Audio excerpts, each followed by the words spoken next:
Hi, I'm Jeff Frank, the minister of St. Paul's Universalist Church in Little Falls, and I welcome you to this week's online service. We're still not able to be together in our church sanctuary, but I think a lot of us are still seeking some form of sanctuary in these difficult times. In honor of Earth Day, I thought I would share one of my sanctuaries with you. This is the forest and creek behind my childhood home. When I was a kid, we just referred to this area as down back. It was a place where I spent many happy hours exploring, relaxing, playing, simply being alone with my thoughts and thinking great big wonderful things and asking the hard questions and pondering them. Spent a lot of time down here.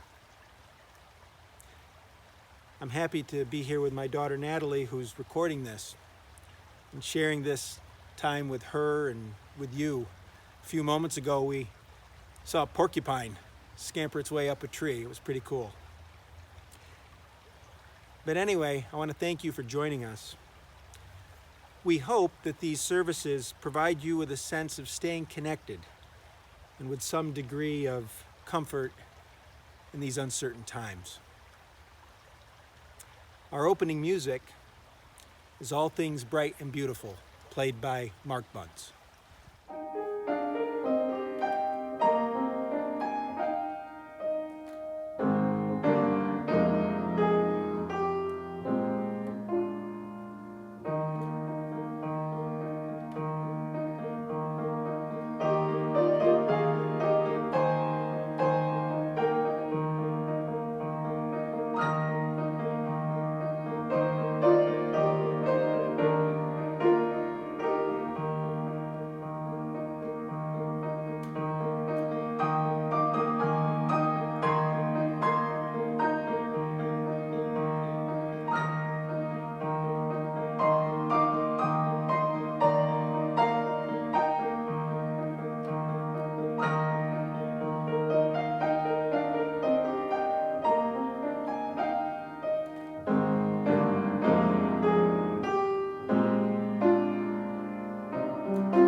I want to show you something from my childhood.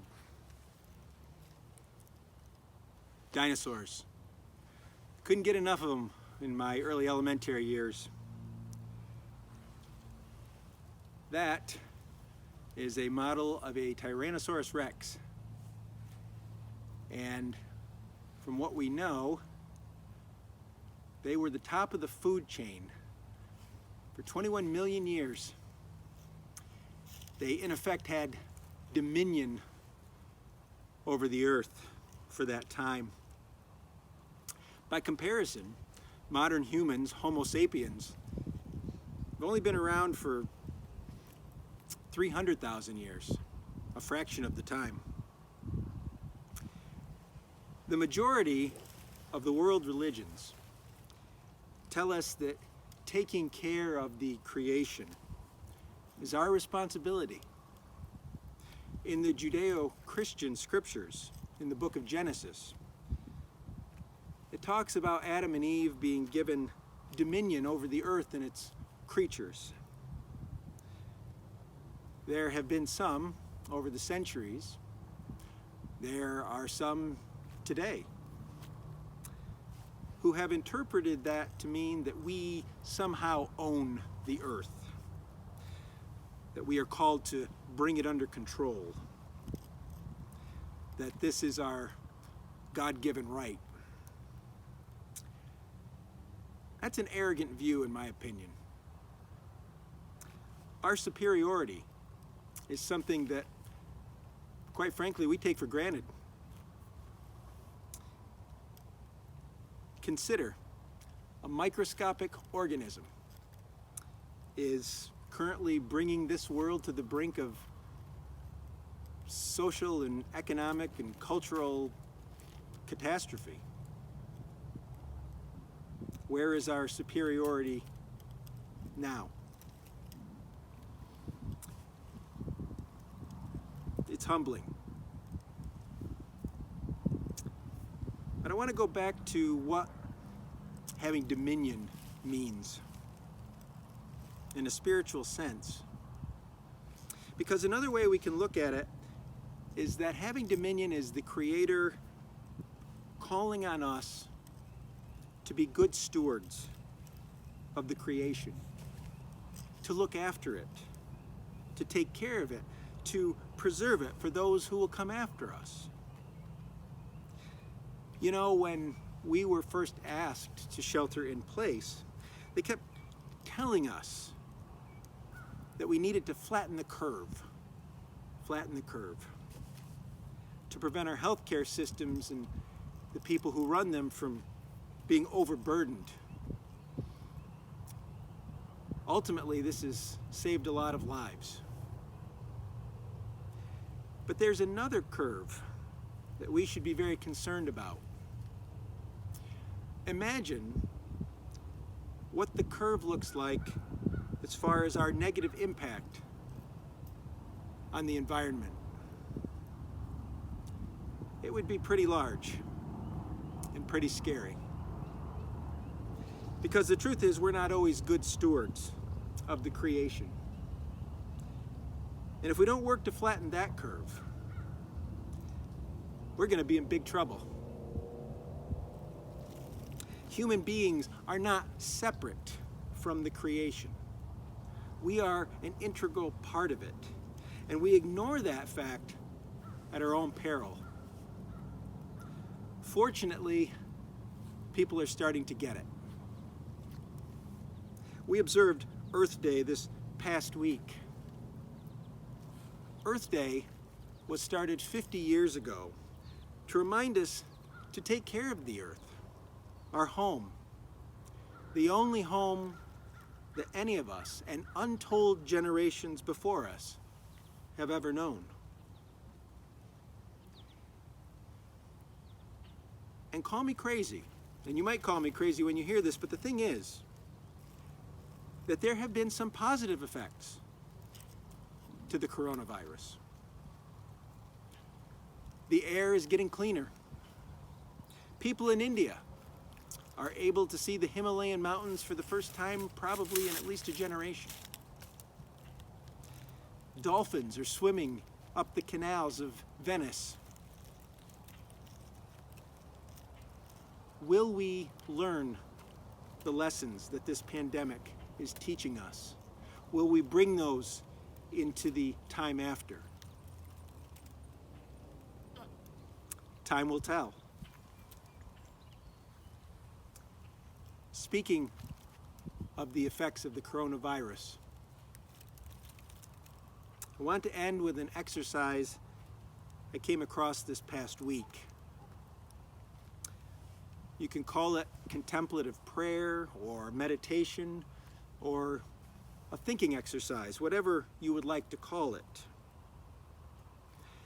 But I want to give you a tool, something you can do that will hopefully help you as the days seem to blend together, one trying day after another. So take some deep breaths.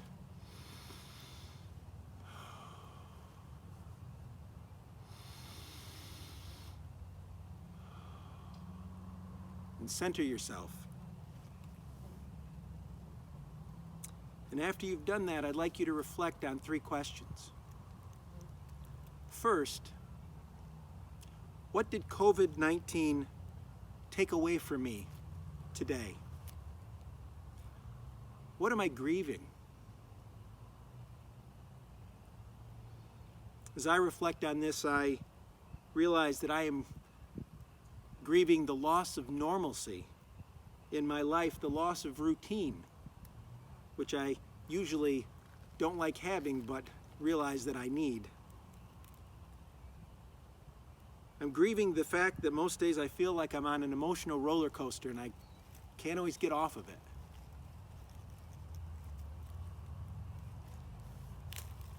Next, I'd like you to reflect on what COVID-19 did not touch in your life today.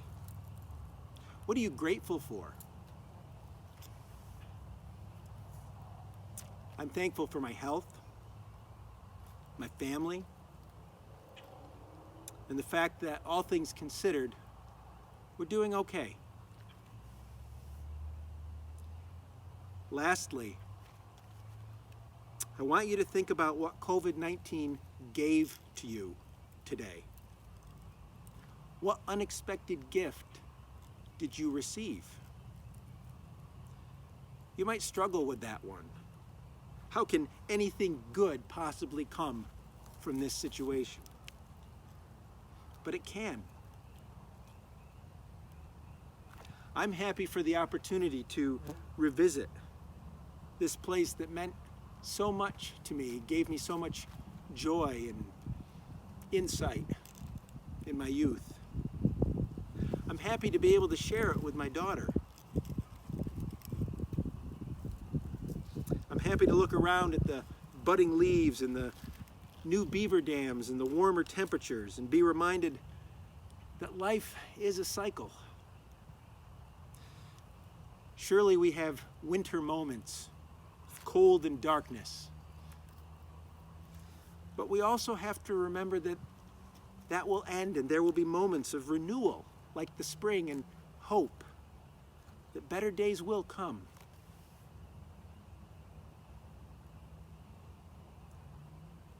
What did the coronavirus take away from me today? What am I grieving? What in my life was untouched by the coronavirus? For what am I grateful? And what did the coronavirus give me today? What unexpected gift did I receive? Give it a try. I hope it brings you some measure of peace. Amen. Here's Mark with For the Beauty of the Earth.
I'd like to close with these words of Pope Francis. Rivers do not drink their own water. Trees do not eat their own fruit. The sun does not shine on itself, and flowers do not spread their fragrance for themselves.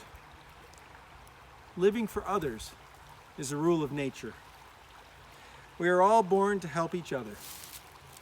No matter how difficult it is, life is good when you are happy, but much better when others are happy because of you. We hope to see you here next week. Thank you for sharing this experience with us. Here's Mark with our benediction. Be ours a religion.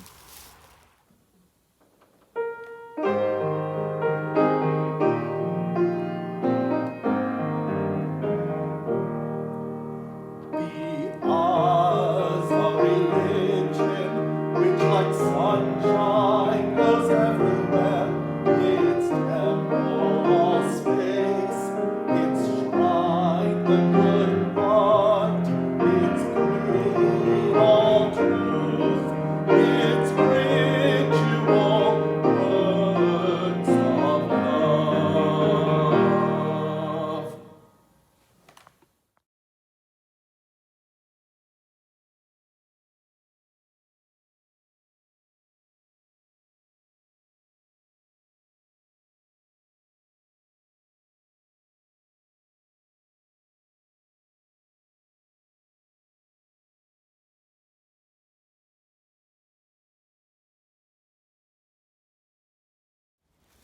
I'm really wishing that I had brought my other camera, because what you're looking at is a porcupine looking at us.